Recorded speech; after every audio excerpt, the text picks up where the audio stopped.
बिस्मिल्लाहिर्रहमानिर्रहीम। अस्सलाम वालेकुम नाज़रीन, आप यूट्यूब चैनल देख रहे हैं। मैं इमरान खान हूँ। सबसे पहले जो आज़ाद कश्मीर की सूरत हाल है वहाँ से शुरू करते हैं। आज़ाद कश्मीर में आज इंतखाबात हो रहे हैं। ये लगभग 5 मिलियन की आबादी है और इसके लिए भी 3 हिस्सों में इंतखाबात रखे गए हैं। यानी आबादी लाहौर से आधी भी नहीं है और इंतखाबात हो रहे हैं 3 हिस्सों में आज़ाद कश्मीर में। वजह यह है कि वहाँ के लोग डट कर खड़े हैं, वो पीछे हट नहीं रहे और इस्टेब्लिशमेंट को हर हाल में वहाँ पे एक कठपुतली हुकूमत कायम करनी है और उसके लिए वो कोशिश कर रहे हैं। हकीकत तो यही है, अब आप इससे आंखें चुरा सकते हैं। बिलावल ने पूरी कोशिश की किसी तरह वो लोगों को राम कर सकें, उन्हें ये कह सकें कि वो अपोजिशन में थे, वो कुछ नहीं कर पा रहे आज़ाद कश्मीर के लिए, तो उन्हें बहुत ज़्यादा सीटें चाहिए, उन्हें जिताया जाए ताकि वो आज़ाद कश्मीर के लोगों को उनके हकूक़ दिला सकें। हालांकि इस वक्त बिलावल की ही हुकूमत है आज़ाद कश्मीर में। पाकिस्तान पीपल्स पार्टी इक़्तिदार में है आज़ाद कश्मीर में, उनका वज़ीर आज़म है, सारा सेटअप उनके कंट्रोल में है और उन्होंने ही जितना जुल्म और बर्बरियत हुई है, जो नोटिफिकेशंस जारी हुए हैं और जितने भी गलत फैसले हुए वो पाकिस्तान पीपल्स पार्टी की आज़ाद कश्मीर हुकूमत ने किया। और वफाक के अंदर PMLN बैठी हुई है। जो कुछ भी वफाक की जानिब से हो रहा है आज़ाद कश्मीर में, उसके लिए शहबाज शरीफ, नवाज शरीफ और उनकी सरकार जिम्मेदार। अब देखें ना, कभी ये सिंध के बच्चे बन जाते हैं कि जी मैं सिंध का बेटा हूँ, सिंध की बेटी हूँ, कभी ये बन जाते हैं मैं पंजाब की बेटी हूँ, मैं पंजाब का बेटा हूँ। अब ये सारे जाके आज़ाद कश्मीर के बच्चे और बेटे बेटियाँ बन गए। तो ये सिर्फ सियासतदानों का रिश्ता अवाम के साथ सिर्फ इलेक्शन तक ही होता है। ये इलेक्शन के नारे और दावे चल रहे हैं। आपको याद होगा इन्होंने कहा था पाकिस्तानियों को कि हम आपको 300 यूनिट तक बिजली मुफ्त देंगे। फिर हमने देखा कि जो 100 यूनिट वाले हैं उनके भी बिल इतने आए कि माजी में 500 यूनिट के भी इतने बिल नहीं आते थे, 400 यूनिट के भी इतने बिल नहीं आते थे जितने बिल इन्होंने 100-150 यूनिट वालों को भेजना शुरू कर दिए। तो 300 यूनिट तक इन्होंने बिजली मुफ्त देनी थी, मोटरसाइकिल वालों को पेट्रोल मुफ्त देना था और बेशुमार वादे इन्होंने पाकिस्तानियों से किए थे। महंगाई ख़त्म कर देंगे, पेट्रोल 70 रुपये लीटर होगा। जिस शख्स ने पेट्रोल 70 रुपये लीटर देने का वादा किया था, उस शख्स के दौर में पेट्रोल के ऊपर जो टैक्स है वही लगभग 125 रुपये का है। इतना इन्होंने कौम के साथ झूठ बोला और फ्रॉड किया। ऐसा ही झूठ और फ्रॉड ये आज़ाद कश्मीर के लोगों के साथ भी करेंगे। तो ज़्यादा उम्मीदें बात नहीं, ज़रूरत नहीं है। आप वोट डालना चाहते हैं निकल कर वोट डालें, लेकिन आप खातिर जमा रखिए, ये लोग कभी अपने वादे पूरे नहीं करेंगे। और मैं इस बुनियाद पर कह रहा हूँ कि इन दोनों जमातों को लगभग 50-50 साल होने वाले, इनकी सियासत को 50-50 साल लगभग होने वाले हैं और इन्होंने इन 50-50 सालों में कई मरतबा बारियां लगाई हैं, लेकिन पाकिस्तानियों को इसके बदले में इन्होंने दिया कुछ नहीं। आज का खेल क्या है मैं थोड़ा सा आपको बता देता हूं। अब से थोड़ी देर के बाद कुछ मनाजिर आप देखेंगे सोशल मीडिया पे, PMLN और पीपल्स पार्टी के लोग वो मनाजिर डालेंगे। काला चैनल भी इसमें अपना रोल प्ले करेगा, किया ये जाएगा और ये अहकाम जारी किए गए हैं दोनों पोलिटिकल पार्टीज़ को कि आपके जितने भी कारकुन हैं, बच्चे बचाए आपके पास, आपने उन्हें वोट डालने का नहीं कहना, आपने उन्हें पहले कतार में लगने का कहना है। कोशिश करें कि 100 लोग, 50 लोग, 200 लोग कतारों के अंदर खड़े हुए नजर आएं और वहां पे आप लोगों की वीडियोस बना लें और फिर आप सोशल मीडिया पे डालें कि देखें कितनी बड़ी तादाद में लोग निकले आज़ाद कश्मीर में वोट डालने के लिए। देखें हर MNA या MPA के 100, 200, 400 लोग तो अपने ज़ाती होते ही हैं ना, पंजाब में भी, सिंध में भी। इसी तरह जो आज़ाद कश्मीर में उम्मीदवार इलेक्शन लड़ रहे हैं, कोई बहुत ज़्यादा नहीं तो 100, 200, 300, 400 लोग तो उनके अपने ज़ाती होते हैं, फैमिली बरादरी के करीबी। मुलाजमीन ही जो है वो 50-60 बंदा निकल आता है कम से कम घर से ही। तो इन लोगों को खड़ा करके आपने लाइनें बनाकर दिखानी है कि जनाब ये देखें लाइनों में लोग लगकर वोट डालने के लिए खड़े हैं, ताकि ये तासुर दिया जाए कि आज़ाद कश्मीर के लोगों ने इलेक्शन के अंदर दिलचस्पी दिखाई है। हालांकि ओवरऑल कोई इलेक्शन में दिलचस्पी नहीं। आपको ये वीडियो थोड़ी देर में नजर आ जाएंगी, लेकिन हमारे बहुत सारे दोस्त हैं वो कोशिश करेंगे आज़ाद कश्मीर से रिपोर्ट करने की। जितना वो रिपोर्ट कर पाएंगे वो करेंगे, जो वो नहीं करेंगे वो हमें बताएंगे या हमारे जैसे और दोस्तों को बताएंगे, तो हकायक आपके सामने आ जाएंगे। इलेक्शन से ठीक एक दिन पहले PMLN ने अपने पाँव पे कुल्हाड़ी मारी और इस मरतबा कुल्हाड़ी थी इंफॉर्मेशन मिनिस्टर के हाथ में। जो फेडरल इंफॉर्मेशन मिनिस्टर है उसने बड़ा अजीबोगरीब स्टेटमेंट दे दिया इलेक्शन से बिल्कुल एक दिन पहले। कश्मीरियों को ज्वाइंट अवामी एक्शन कमेटी को गद्दार करार दे दिया और भारत के साथ, रॉ के साथ उसके ताने बाने जोड़ दिए। यानी मैं हैरान हो रहा हूँ, कोई इतना अक्लमंद भी हो सकता है कि इलेक्शन से बिल्कुल एक दिन पहले वो जिस इलाके में इलेक्शन होने जा रहा है वहाँ के लोगों को गद्दार डिक्लेयर कर दे। वो ये कह दे कि ये लोग जो है वो इंडिया के साथ मिले हुए हैं या ये पाकिस्तान के खिलाफ साजिशों का हिस्सा है, हमने जी राह का कोई एजेंट और कोई सहूलतकार पकड़ लिया है, पता चला जनाब कि ये सारा काम जो है वो ज्वाइंट अवामी एक्शन कमेटी के मामलात में हो रहा है और उनके ताने बाने उनके साथ जुड़ते हैं। ये बहुत ही बेवकूफ़ आदमी होगा जो कोई ऐसी हरकत करेगा। बहरहाल आपके इंफॉर्मेशन मिनिस्टर ने ये हरकत की है, इसका खुमियाजा तो PMLN को भुगतना पड़ेगा आज के इलेक्शन में, क्योंकि कश्मीरी इन चीज़ों को नोट कर रहे हैं, इन चीज़ों को देख रहे हैं। लेकिन देखिए, इनको एतमाद बड़ा है, एतबार बड़ा है इनको मिलिट्री एस्टेब्लिशमेंट में। इनको पता है कि वहाँ के जो सेक्टर कमांडर साहब हैं या वहाँ के जो chief of the army staff हैं, जो पाकिस्तान के फील्ड मार्शल साहब, ये लोग हमें जितवा देंगे।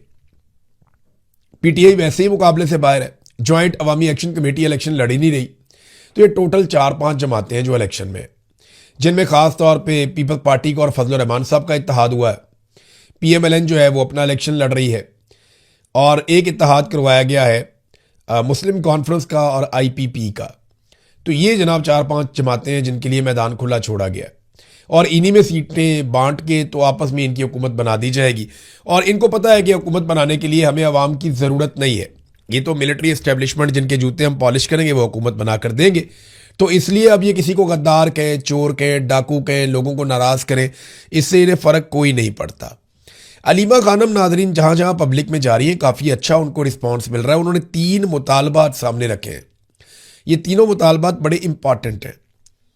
उन्होंने कहा जी जो हम तहरीक चलाने जा रहे हैं और हमने पार्टी से भी कहा है कि आप प्लानिंग करें और तैयारी पकड़ें, हम तैयार हैं, लोग निकलने के लिए तैयार हैं।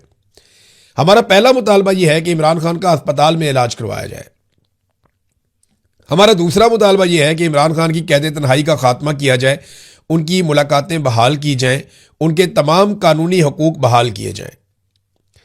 तीसरा मुतालबा, उन्होंने कहा जी हमारा तीसरा मुतालबा यह है कि जजेस अगर इंसाफ नहीं दे सकते तो वो अपने घरों को जाएं, ना इंसाफी करके मुजरिम ना बने, अदालतें बंद करें और अपने घर जाएं। ना इंसाफी करने वाले जजेस घर जाकर बच्चों को क्या बताएंगे? इमरान खान को जेल में रखने के बदले हराम का पैसा घर ला रहे हैं। जजेस की जिम्मेदारी है कि वो नाइंसाफ़ी के खिलाफ डट जाएं, पूरी कौम उनके साथ खड़ी होगी। ये जनाब अलीमा खानम का स्टेटमेंट है। इसमें ना एक चीज़ आप और देख लें कि अलीमा खानम ने कहा कि 5 अगस्त को हम एक फैसला कुन मार्का करेंगे। देखें, दोनों की एहतजाज तो दोनों करना चाहते हैं, मकसद भी एक है। चाहे पाकिस्तान तहरीक इंसाफ बतौर एक पॉलिटिकल पार्टी है, बल तो अभी इस वक्त तो पाकिस्तान तहरीक इंसाफ नाम की कोई पार्टी है ही नहीं। अभी तो इक़्तिदार के अंदर आप तहरीक इंसाफ का इक़्तिदार या तहरीक इंसाफ का मेंबर आप ये कह तो सकते हैं, लेकिन इलेक्शन कमीशन ने तो पार्टी फारिग की हुई है। तो एक तरफ जो लीडरशिप है उसका मकसद भी ये है कि इमरान खान साहब रिहा हो जाए। जो इमरान खान की बहनें हैं या अलीमा खानम है या पब्लिक के साथ जो उनका एक रिलेशन बना है पिछले चंद दिनों में हमने देखा, उसका मतलब भी यही है कि इमरान खान साहब रिहा हो जाए। लेकिन मुझे ना इनके अंदर कोई रब्त नज़र नहीं आ रहा, इनके अंदर कोई कोऑर्डिनेशन बेहतर नज़र नहीं आ रही। अलीमा खानम ये कहती है कि 5 अगस्त को फैसला कुन मार्का होगा। वो जाना चाहती हैं अडियाला की तरफ, वो जाना चाहती हैं एहतजाज की तरफ, और वो भरपूर एहतजाज करना चाहती हैं 5 अगस्त को। जबकि लीडरशिप ये कहती है कि जनाब हम तो एक जलसा करेंगे और जलसे में आइंदा के लिए हम लायामल देंगे, यानी हम बताएंगे कि आइंदा हम क्या करने जा रहे हैं, या तहरीक का जो ऐलान है वो हम करेंगे। वहाँ पे तहरीक का ऐलान कई मरतबा हुआ, लायामल का ऐलान भी कई मरतबा हुआ, लेकिन उस पर अमल दरामद नहीं हो सका। ये बातें इमरान खान की बहनें भी समझती हैं। जेल में इमरान खान साहब को ये बातें समझ आ रही थी, वो अहकामात जारी करते थे, फिर उनकी मुलाकातें ही बंद कर दी गई। अब वो जेल में किसी से मिलेंगे, कोई बात करेंगे, बात बाहर आएगी तो फिर ही पता चलेगा ना। तो जब उनकी मुलाकातें बंद कर दी, बातचीत हो नहीं सकती, उनका पैगाम बाहर आ नहीं सकता, तो फिर कौन तय करेगा? फिर तो इमरान खान साहब के जो पुराने पैगामात हैं वही तय करेंगे। अब पुराने पैगामात इमरान खान साहब के सोशल मीडिया पे गुज़िश्ता 24 घंटों में वायरल हैं और वो लगाए जा रहे हैं। 2 चीज़ें बहुत वायरल हुई, एक अलीमा खानम, इमरान खान की पुरानी फुटेज उनके साथ जोड़ के दिखाई गई, और दूसरा जो ज़्यादा हमने देखा इमरान खान साहब के पुराने ट्वीट्स जिसमें उन्होंने अहकामात जारी किए थे अपनी पार्टी को, सुहेल अफरीदी को या जो जुनैद अकबर साहब हैं उनको या बाकी लोगों को, वो अहकामात या पार्टी को या लोगों को जो कुछ इमरान खान साहब ने कहा, वो सारी चीज़ें दोबारा वायरल की जा रही है और ये पाकिस्तान तहरीक इंसाफ कर रही है। तो दबाव काफ़ी बढ़ेगा पाकिस्तान तहरीक इंसाफ की क़यादत पे, और ऐसा नहीं है कि लड़ाई आज ख़त्म हो जाएगी। हो सकता है आसिम मुनीर साहब के हुक्म पर, उनके हुक्म का इंतजार है, अलीमा खानम को भी गिरफ्तार कर लिया जाए, हो सकता है इमरान खान की बाकी बहनों को भी गिरफ्तार कर लिया जाए। तो क्या इससे मुल्क के हालात ठीक हो जाएंगे, या मईशत का पहिया चल पड़ेगा, या ये तहरीक रुक जाएगी, या इमरान खान की सोच बदल जाएगी? नहीं, इमरान खान और सख्त हो जाएगा। आप जालिम का एक और स्टेटस पा लेंगे, आप जुल्म में एक दर्जा आगे चले जाएंगे और मजलूम पहले से ज्यादा मजबूत हो जाएंगे। बस यही होगा और कुछ नहीं होगा। यह सिलसिला रुकना नहीं है। आप एक सिलसिला बंद करेंगे, एक आवाज को बंद करेंगे, दूसरी खड़ी हो जाएगी। आप दूसरी आवाज को बंद करेंगे, तीसरी खड़ी हो जाएगी। ये मुजामत है और ये चलती रहेगी, कभी ज्यादा कभी कम, कभी इस शक्ल में कभी उस शक्ल में, कभी किसी खातून की आवाज में कभी किसी मर्द की आवाज में, कभी बहुत जोरदार तरीके से कभी हल्के हल्के अंदाज में, कभी ओन खोसा की तरह कोई आदमी उठेगा और वो एक ऐसा इशारा दे जाएगा जिससे आपका सारा बयानिया दबरदूस हो जाएगा। कभी कोई बहुत मजबूत आवाज अरशद शरीफ की तरह उठेगी और वो दो ऐसे जुमले बोल देगी जो आपका पीछे ही नहीं छोड़ेंगे। ये लड़ाई चलती रहेगी, ये जान नहीं आपकी छूटनी जब तक कि आप अपने आईनी किरदार में वापस नहीं जाते। ये बात मैं मिलिट्री एस्टेब्लिशमेंट को कह रहा हूं, जितनी जल्दी इनको समझ आएगी उतना पाकिस्तान का भला हो जाएगा और उतना ही पाकिस्तान के लिए मामला बेहतर रहेगा। नाजरीन, राणा सनाउल्लाह साहब ने अपनी इत्तेहादी जमात पाकिस्तान पीपल्स पार्टी पे एक इल्ज़ाम लगाया था। उन्होंने कहा जी ये लगभग 3,000 अरब रुपया ये लूट के गल्फ ममालिक में ले गए। पीपल्स पार्टी पे उन्होंने इल्ज़ाम लगाया। तो हमारे एक जर्नलिस्ट हैं दोस्त शहजाद इकबाल साहब, उन्होंने सवाल कर लिया राणा सनाउल्लाह साहब से। उन्होंने पूछा जनाब कि आपने कहा था कि 3,000 अरब ये ले गए लूट के, तो इसकी तफसीलात क्या है? राणा साहब नाराज हो गए। उन्होंने कहा जी आपको यकीन नहीं पहुंचता सवाल करने का, यानी हम जिस पे मर्जी इल्ज़ाम लगाएं आप सवाल भी नहीं कर सकते। देखिए, पब्लिक का पैसा चोरी हुआ ना, 3,000 अरब जो चोरी होकर गया वो राणा सनाउल्लाह की जेब से या नवाज शरीफ की जेब से तो नहीं गया। जो वो कहते हैं जी हमारा पैसा गया, आपको क्या लगे, नहीं, ये कौम का पैसा चोरी होकर गया। और जो मीडिया काम करता है वो लोग देखते हैं ना, उसको सुनते हैं। तो मीडिया ने तो वो खबर पे काम करना है। जब 3,000 अरब चला गया तो मीडिया तो पूछेगा जनाब आप कह रहे हैं चला गया, कहां चला गया, कौन ले गया और कैसे वापस आएगा? ये सवाल तो मीडिया को करने हैं। तो राणा साहब कहते हैं नहीं जी इससे पीएमएलएन और पीपल्स पार्टी की लड़ाई हो जाएगी, यानी इससे बदएतमादी, यानी आप पीठ पीछे एक दूसरे को जो मर्जी स्टेटमेंट देते रहे, आपके स्टेटमेंट के ऊपर आपसे सवाल भी ना किया जाए। मुझे एक वाकया याद आ गया, ये राणा सनाउल्लाह की ना पुरानी आदत है, मैं बताता हूं कैसे। ये बात है उस वक्त की जब शहबाज शरीफ पहली मरतबा वापस आने के बाद वजीर आला बना पंजाब का और पीपल्स पार्टी की हुकूमत हुआ करती थी। पंजाब में यंग डॉक्टर्स ने एहतजाज शुरू कर दिया। इनका एहतजाज बहुत ज्यादा वसी हो गया। उस एहतजाज के नतीजे में इमरजेंसी भी बंद हो गई और आउटडोर भी बंद हो गया। कुछ मरीजों का इंतकाल हो गया। हुकूमत ने डॉक्टरों के ऊपर पर्चे देना शुरू कर दिए कि जो मरीज मरे हैं इसके लिए जिम्मेदार डॉक्टर्स हैं। फिर कुछ दिन गुजरे, डॉक्टरों की और हुकूमत की सुलह हो गई। जब ये डॉक्टर और हुकूमत इकट्ठे बैठे हुए थे तो हम मीडिया वालों ने वहां पे सवाल पूछा कि जनाब जो मरीज मर गए थे आप लोगों की लड़ाई में, अब उसके लिए जिम्मेदार कौन है? तो राणा सनाउल्लाह ने, मुझे अच्छी तरह याद है, उस वक्त कहा था उसके लिए जिम्मेदार मीडिया है। तो मीडिया वाले सर पकड़ के बैठ गए, जनाब हम कहां से आगे जिम्मेदार? कहते जी क्योंकि आप खबरें दे रहे थे लोग मर रहे थे, तो आपने बताया लोग मर रहे थे, आप जिम्मेदार हैं उसके लिए। तो राणा सनाउल्लाह साहब गोलमोल जवाब देके निकल लिए। डॉक्टर भी इनकी शक्ल देख रहे थे कि ये कैसा आदमी है। हम भी सोच रहे थे यार अजीब डिटाई है, यानी पहले खुद आपस में लड़ते रहे, मरीज मर गए, पर्चे डॉक्टरों पे दे दिए। आज जब सुलह हुई तो हमने पूछा जनाब कि जो मर गए मरीज उनका क्या बनेगा? तो उस पर हमें जवाब क्या दिया कि जनाब उसके लिए जिम्मेदार मीडिया है, ना डॉक्टर जिम्मेदार है ना हुकूमत जिम्मेदार है, क्योंकि हमारी हो गई है सुलह। तो ये पुराना वारदात का तरीका है।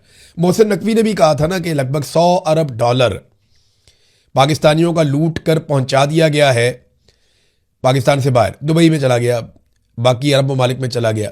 100 अरब डॉलर। आसिम मुनीर साहब कह रहे थे पैसा लेकर पाकिस्तान आऊंगा, अभी अमेरिका से 10 अरब डॉलर मांगते हैं। 100 अरब डॉलर पाकिस्तान से निकल गया 3 साल में, और कोई पुरसाने हाल नहीं है, कोई पूछने वाला नहीं है कि पैसा गया कहां पे और वापस कैसे आएगा। एक खबर हामिद मीर साहब ने भी दी है। हामिद मीर साहब बड़े शानदार जर्नलिस्ट हैं और उन्होंने हमेशा बड़ी अच्छी खबरें दी हैं, बहुत बड़ी बड़ी खबरें ब्रेक भी की हैं उन्होंने। और उनकी जो चीज़ मुझे एक पसंद है ना हामिद मीर साहब की, देखिए इख्तलाफ हो सकता है, मुझे माजी में कुछ चीज़ों से इख्तलाफ रहा, आज भी हो सकता है, कल भी हो सकता है, लेकिन वो अपनी आवाज़ नहीं बंद होने देते। अहमद मीर साहब को जब कभी ऑफ एयर भी किया गया तो वो कोई ना कोई प्लेटफॉर्म पकड़ के ना वो अपनी आवाज़ बंद नहीं होने देते, वो बात करते रहते हैं। हमारे बहुत सारे सहाफ़ी वो थक जाते हैं, डर जाते हैं। जब उनका टीवी चैनल उनसे छीन लिया जाता है वो बोलना ही बंद कर देते हैं। वो कहते हैं ठीक है जी, जब खुलेगा टीवी चैनल तो फिर देखेंगे। नहीं, अहमद मीर साहब कोई ना कोई प्लेटफॉर्म पकड़ के वो अपना काम करते रहते हैं, लगे रहते हैं, मुकाबला करते हैं। ये उनकी अच्छी बात है। मीर साहब ने खबर दी है जी कि अब 28वीं आईनी तरमीम भी आ रही है, 29वीं भी, 30वीं भी, 31वीं भी, 32वीं भी। ये वज़ीर आज़म की टेबल पे पड़ी हुई है सारी, और एक बड़ा मेगा स्ट्रक्चर है जो आइन के साथ किया जाना है। एक बहुत बड़ा नया स्ट्रक्चर है, डिज़ाइन एक किया हुआ है पूरा, और उसको करने के लिए सारी तरामीम एक एक करके पास की जाएंगी। अहमद मीर साहब को ये एक सोर्स ने खबर दिया। आज से कुछ अर्सा पहले मुझे भी एक सोर्स इसी तरह से ये बात कर रहा था, और उसने मुझे कहा कि इमरान साहब आप तो 28वीं तरमीम को रो रहे हैं ना अपने वीलॉग में, 29वीं, 30वीं, 31वीं, 32वीं, 33वीं भी आ रही है, और ये सारी चीज़ें तय हो चुकी हैं, पहले से पड़ी हुई हैं। ये मुझे मेरे एक सोर्स ने कहा था, लेकिन मुझे उसकी बात पे यकीन नहीं आया। आज अहमद मीर साहब ने खबर दी है तो मैं ये कहूँगा कि वो भी दोबारा इसको रीचेक करें। वजह पता है क्या है कि क्योंकि 28वीं आईनी तरमीम में ये बहुत सारे और ऐसे काम करने जा रहे हैं जो पाकिस्तान को जमहूरी नुक्ता नज़र से मज़ीद बर्बाद कर देंगे, पाकिस्तान के इदारों को मज़ीद कमज़ोर कर देंगे और हमें मज़ीद धकेल देंगे गहराई के अंदर। ये पाकिस्तान की एस्टेब्लिशमेंट 28वीं आईनी तरमीम में करवाने जा रही है। अब क्योंकि 28वीं आईनी तरमीम में इन्होंने बहुत गंद मारना है, तो ये इसको नॉर्मलाइज करने के लिए कह रहे हैं कि ये 28वीं को रोते हो, 29वीं, 30वीं, 31वीं, 32वीं नॉर्मलाइज करने के लिए वो भी तैयार पड़ी हैं। ये सिर्फ आपको साइकोलॉजिकली नॉर्मलाइज करते हैं कि जनाब हम तो पेट्रोल की कीमत 1000 रुपए लीटर भी कर सकते हैं। आप जब ये कहते हैं और फिर आप 5 रुपए बढ़ा देते हैं तो लोगों को लगता है यार 1000 शुक्र नहीं हुआ। समझ आइए आपको बात? ये एक साइकोलॉजिकल गेम है जो ये खेलते हैं। मिसाल के तौर पे हम 10,000 आदमियों को गोली मार सकते हैं, वहां पे 2 या 4 आदमी मारे गए तो वो कहेंगे यार अब तो 10,000 को मार सकते थे, हमने नहीं मारा, हमने तो बड़ा रिस्ट्रेंट का मुजाहरा किया, लेकिन 4-6 बंदे तो मार दिए ना, तो वो किसी खाते में नहीं आएंगे। इसी तरह जहां पे ये कहते हैं जी हम तो अरबों खरबों की करप्शन कर सकते हैं, ये तो भाईजान चंद हज़ार का या चंद लाख का मामला है, आप क्या करते हैं? तो इसी तरह ये आईनी तरमीम को भी नॉर्मलाइज करने के लिए मुझे ऐसा लगता है इसको रीचेक करना चाहिए, क्योंकि मुझे जब ये खबर दी गई थी तो मैंने इसको इस एंगल से देखा था, मैंने रीचेक भी किया था, तो मुझे कहीं और से कोई शवाहिद नहीं मिले थे। तो ये सिस्टम बाद औक़ात खबरें फैलाता है, जाली खबर अपने सोर्सेज के जरिए से बाहर निकालता है। मीर साहब बहुत समझदार और बहुत पुराने और घाघ जर्नलिस्ट हैं, मुझे पता है कि वो नतीजे तक बहुत जल्दी पहुंच जाएंगे। नाज़रीन, पाकिस्तान के एटमी असासों के खिलाफ एक बाकायदा डॉक्यूमेंट्री चलाई गई है DW न्यूज़ पे। देखिए कोई अच्छी खबर नहीं है। पाकिस्तान के एटमी असासों के हवाले से हमेशा से नेगेटिव प्रोपेगेंडा होता रहा, हमेशा से कहा जाता रहा पाकिस्तान एक कमज़ोर मुल्क है, यहाँ दहशतगर्दी है, यहाँ पे इंतहा पसंदी है, ये माली नुक्ता नज़र से बहुत कमज़ोर है, इंतज़ामी नुक्ता नज़र से बहुत कमज़ोर है, फ़ौज का बहुत ज़्यादा कंट्रोल है इस मुल्क में, जमहूरियत नहीं है, तो ये जो एटमी असासे हैं ये महफूज हाथों में नहीं है। बार बार ये कहा जाता रहा, मादी में प्रोपेगेंडा किया जाता रहा। अभी बाकायदा एक डॉक्यूमेंट्री जो है वो इसके हवाले से जर्मनी का एक जो स्टेट स्पॉन्सर्ड इदारा है DW, उसने एक डॉक्यूमेंट्री, ये 52 मिनट की डॉक्यूमेंट्री, अगर आप देखें तो आपको आइडिया हो जाएगा कि उन्होंने पाकिस्तान में कितने कीड़े निकाले हैं। डॉक्यूमेंट्री का उन्वान है पाकिस्तान न्यूक्लियर पावर एट ए क्रॉस रोड, यानी एक दोराहे के ऊपर खड़ी हुई न्यूक्लियर पावर पाकिस्तान। ये इनका एक जो नाम रखा डॉक्यूमेंट्री का वो इन्होंने ये रखा। वो कहते नहीं यहाँ इंतहा पसंदी है, आदम बर्दाश्त है, तशद्दुद में इजाफा हो गया है, मालियाती दिवालियापन है, मईशत बहुत नाकस है पाकिस्तान में, सियासी पोलराइजेशन बहुत बढ़ गई है, मुल्क का सबसे मकबूल आदमी जो है वो जेल के अंदर पड़ा हुआ। हर चीज़ उन्होंने एक एक बताई और बता के उन्होंने कहा जी कि जो एक कमज़ोर और बदनवान सियासी अशराफिया और सियासत पर फ़ौज का मजबूत कंट्रोल है इस वक्त, ये सारी चीज़ें प्लस माइनस करने के बाद वो ये तो नहीं बताते कि अब रास्ता के आगे बढ़ने का, लेकिन वो ये कहते हैं कि ये एटमी ताकत है और एटमी असासों की हिफाजत और सिक्योरिटी को ख़तरे में डाल सकते हैं ये हालात। ये सवाल उन्होंने छोड़ा। तो ये एक मरतबा फिर पाकिस्तान के खिलाफ प्रोपेगेंडा। और देखिए जब आप इस किस्म के हालात पैदा करते हैं ना, जब आप जुल्म और बर्बरियत करते हैं, जब आप मईशत को तबाह बर्बाद कर देते हैं, जब आप दहशतगर्दी को स्पॉन्सर करते हैं कि आने दो दहशतगर्दों को, कोई बात नहीं, और फिर वो आपके हाथ से निकल जाते हैं, जब आप इस किस्म के तजुर्बे करते हैं, इंसानी हकूक़ की बदतरीन पामालियाँ करते हैं, तो फिर दुनिया आपको शक की नज़र से ही देखती है। फिर आप दुनिया को मौका देते हैं कि वो आपके ऊपर उंगली उठाए। दुनिया तो हम पे पहले भी उंगलियां उठाती थी, बिला वजह भी उठाती थी, अब आप उन्हें उंगलियां उठाने के लिए वजह भी फराहम कर रहे हैं, ये बड़ा अनफॉर्चुनेट है। तो इन चीज़ों पे अगर कोई बेहतरी ला सकता है इन चीज़ों में और इन चीज़ों को ठीक कर सकता है तो वो पाकिस्तान का सियासतदान है, पाकिस्तान का एक मुस्बत चेहरा, पाकिस्तान के सिविलियंस, वो इन चीज़ों को ठीक कर सकते हैं। मिलिट्री जनरल्स कभी भी इन चीज़ों को ठीक नहीं कर सकते और कभी भी एक अच्छा सॉफ्ट इमेज हमारे मुल्क का वो नहीं बना सकते, बना पाएंगे भी नहीं। अब्दुल हकीम काकड़ साहब जो शहीद हुए जज साहब, उनके कत्ल के हवाले से बलूचिस्तान में जिस तरह आवाज़ उठ रही है और जिस तरह अंदर ही अंदर एक लावा पक रहा है, ये किसी को आइडिया भी नहीं है। आप बलूचिस्तान में किसी से भी बात करें, वो अब्दुल हकीम काकड़ शहीद की बात करता है कि ये एक इंसाफ पसंद जज थे, इन्होंने काफ़ी ऐसे फैसले दिए जिनमें बहुत इंसाफ हुआ था। ख़ास तौर पे सीटीडी के खिलाफ इन्होंने एक फैसला दिया था। अब्दुल हकीम साहब जो जिन्हें कत्ल किया गया, उन्होंने तुरबत में सीटीडी के खिलाफ एफआईआर दर्ज करने का हुक्म दिया। सीटीडी ने बालाज मौला बख्श को मुबैना तौर पे हिरासत में लेकर कत्ल कर दिया था, जिसके बाद बलूचिस्तान में शदीद एहतजाज हुआ था, जो इस्लामाबाद में 1 महीने तक जारी रहने वाले धरने पर ख़त्म हुआ था ये एहतजाज। और इसी केस में जज अब्दुल हकीम ने जो फैसला लिखा था वो ये मेरे सामने पड़ा हुआ है। उसमें उन्होंने कहा था कि I can not be believe that 3 terrorist attacked upon CTD team with deadly weapons but surprisingly no one from CTD team sustained a minor injury while deceased Balaj who was in their custody has died. वो कहते हैं जी कि मैं इस बात पे यकीन नहीं कर सकता कि दहशतगर्द हमला करते हैं सीटीडी के ऊपर, कोई बंदा भी इनका मामूली जख्मी नहीं होता और बालाज जो इनकी कस्टडी में है वो मर जाता है। तो उन्होंने कहा था कि सीटीडी के ऊपर मुकदमा दर्ज किया जाए। अब इस तरह का फैसला करने वाले जजेस, अब वहाँ लोग ये कहते हैं कि डेथ स्क्वाड ने कत्ल किया है जज साहब को, अब्दुल हकीम काकड़ साहब को, एक डेथ स्क्वाड था जिसने कत्ल किया है।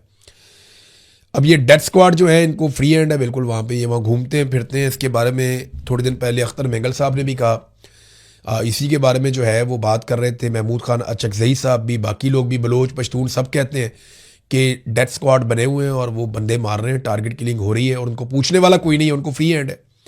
तो ये जज साहब वाला मामला जो है ना, इसमें इंसाफ ना हुआ तो ये बलोचों को एक और ऐसा मुद्दा मिल जाएगा जो लंबा चलेगा। अब तक के लिए इतना ही, अपना ख्याल रखिएगा, अपने इस चैनल का भी अल्लाह हाफ़िज़।